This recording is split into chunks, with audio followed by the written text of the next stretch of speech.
So it's about minus 16 out here in Lethbridge, Alberta. Overnight it's getting well below the minus 20s because of course it's February and it's winter here in Canada. Frankly, if you were caught outside, especially overnight without the right gear on, you'd die because of course it's that cold out. And here's the point. We're still paying the carbon tax. Yeah, it's still there. And it's going to go up again on April 1st. None of the Liberal leadership candidates has committed to eliminating the carbon tax entirely. No, at best, they're going to hide it from you. You're still going to pay it. You just won't know where the pain is coming from. It's really important to pay attention here to the central banker, the current frontrunner of the Liberal leadership race, Mark Carney, and what he said about what he'd do with the carbon tax. Take a listen. As I mentioned, to help Canadians invest in greener policies, we'll have the big polluters pay for climate incentives by developing and integrating a new consumer carbon credit market into the industrial pricing system. That way we ensure that taxpayers aren't on the hook for consumer climate incentives, while we still provide price certainty for households when they make climate-smart choices. Do you hear that? So it's super easy to say something like, we'll just make the big polluters pay. Really? So, do you think that the provider of your natural gas or your propane, your home heating fuel, is going to eat the cost of the carbon tax and not pass it down to you? What happens if your electricity, your power, is generated by a natural gas power plant?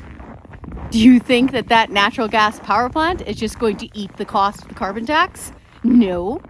What about a fuel refinery when they're making gasoline and diesel for the pumps? Think they're just going to eat the cost and not pass it down? Of course not. You're still going to pay the carbon tax from Mark Carney. He's just going to hide it from you.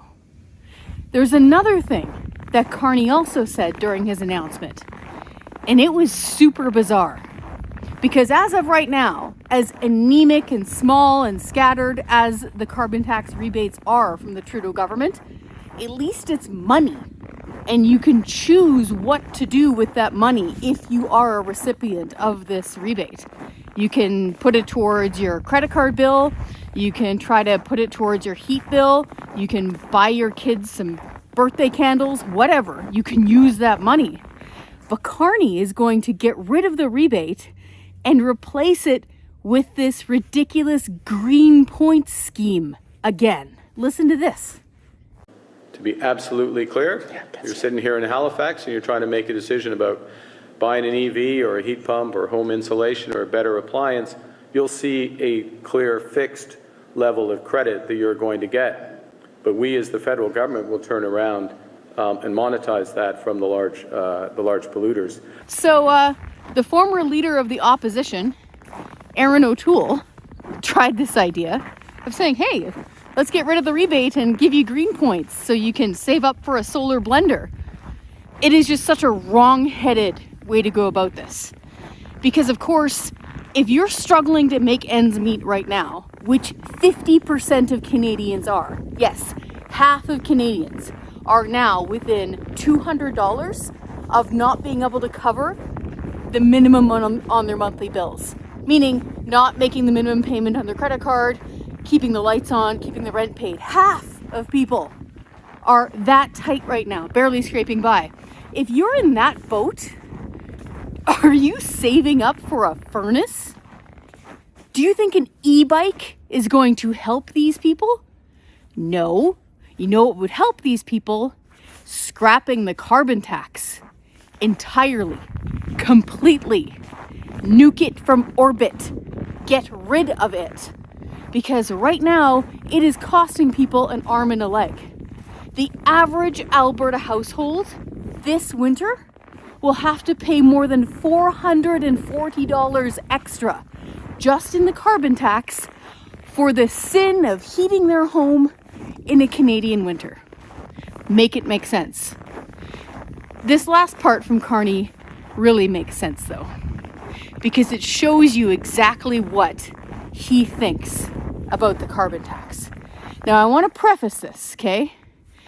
It's really easy for some politicians, some big government central planning types, to forget what it's like to barely scrape by, to fight to make ends meet.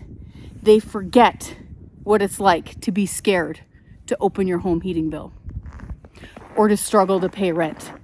One of the most recent gigs, for example, that Mark Carney had was the governor of the Bank of England. That job paid him more than $800,000 per year with a $450,000 housing allowance. Pretty tough to hear the cries from the average working person through those ermine earmuffs, eh? But here's the last clip from Carney I wanted you to watch, because it shows what he really thinks about the carbon tax we have right now. Not that it is an unfair punishment for working Canadians, not that it's a huge expensive failure and has to be scrapped entirely. No. You and I just don't understand it. The carbon tax has a perception problem. Listen. It has become very divisive for Canadians. It's the perceptions of the impact, the negative impacts of the carbon tax on households without fully recognizing the positive impacts of the rebate has made this more of a divisive issue. It's been fed by misinformation and lies, quite frankly, by the Leader of the Opposition, but okay. So, do you think the carbon tax is a matter of perception and that's the only problem? Do you feel that it's misinformation that is costing you more than $80 on your home heating bill in the carbon tax? Because we've seen them. These carbon taxes are regularly more than $80. Some of them are over $100. So you know the reality of the carbon tax. You know how much this is costing you. You know that it's unfair. So the fight is not over. The carbon tax is here and it's going up again April 1st. And we can't afford it. So do the right thing. Pick up the phone, call your member of parliament, and you tell them that you want the carbon tax scrapped entirely.